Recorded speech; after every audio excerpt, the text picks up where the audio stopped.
Oh,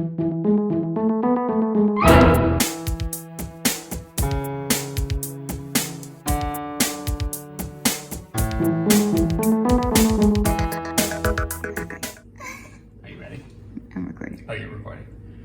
So part of updating this kitchen is kind of like a phase one, is we wanted to try switching out the hinges, which are, I don't know, maybe you can see that over here. These painted old surface mount ones, to these hidden hinges that go inside the cabinet so that once we paint everything, don't mind the color scheme going on here. We were testing paint colors. Eventually that will be painted and it'll be hidden. We won't have this guy. It looks like a hinge in the video, but it's just the paint that's missing in that point. Yeah. It's gonna be sanded and primed and it won't be detectable anymore. Yeah, so I was gonna show you how we've been attaching these. So they come in a 2-pack. So you get, for each pack, you can do one door. They look like this. And it comes with some pretty intricate instructions, including, let's see if this is it, templates that you can attach to your door depending on how your doors overlay your panel.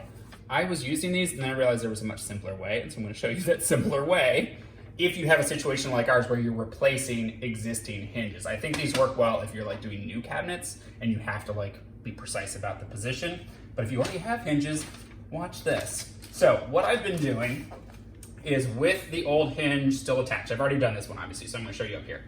I've been removing one of the screws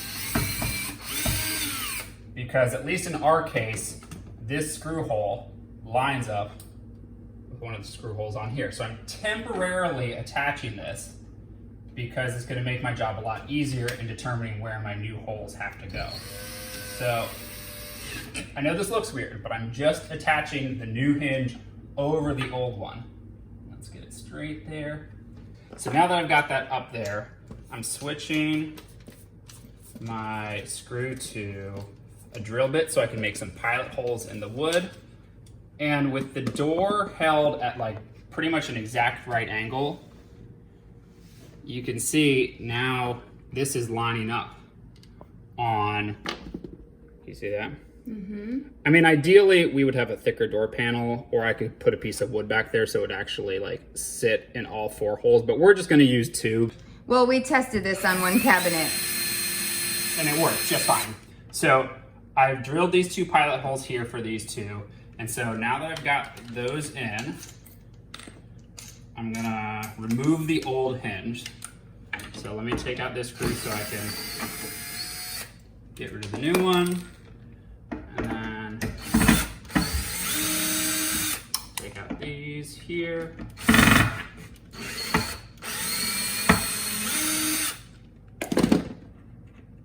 And then let me do this. Smooth.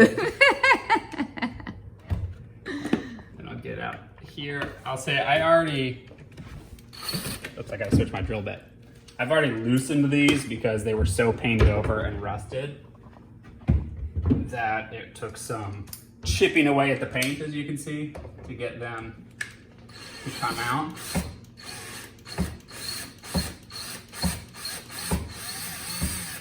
So you may have to work a little bit depending on how old your screws and hinges are. But there's no big deal to make a mess because we'll eventually sand and paint this all. Now with the old one out, we can fully attach this new hinge. So let's start with that existing hole from the old hinge, the one that we had temporarily screwed it into. I'm not making things fully tight because I want to keep it a little bit loose until I've got every screw in. That way you can adjust it a little bit. Yeah, if you need to.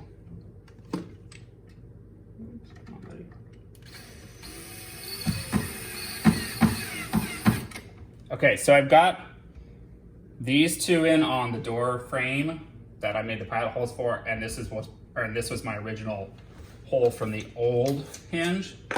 So now that it's actually in there, I can switch back to my drill bit and make pilot holes for the other 3, so I can firmly secure it on this side of the door. Pilot hole tip. What happens if you go too deep? Don't. It pokes out the other side of the door. Don't do it. Yeah. You're really just trying to go deep enough to give your screw something to catch. It doesn't have to be a hole the entire length of the screw.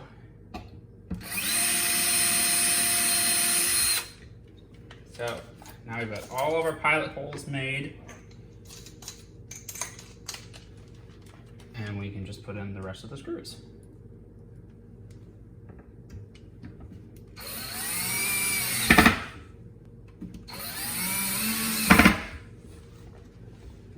Dun, dun, dun, dun, dun.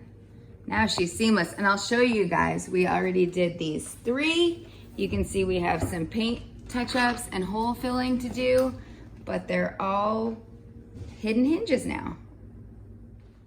So the cabinets are all painted now. We even painted the dishwasher, but I did have one hinge update for you. So we told you that because of the thin frame of our cabinets, we were only able to do screws in these front 2 holes.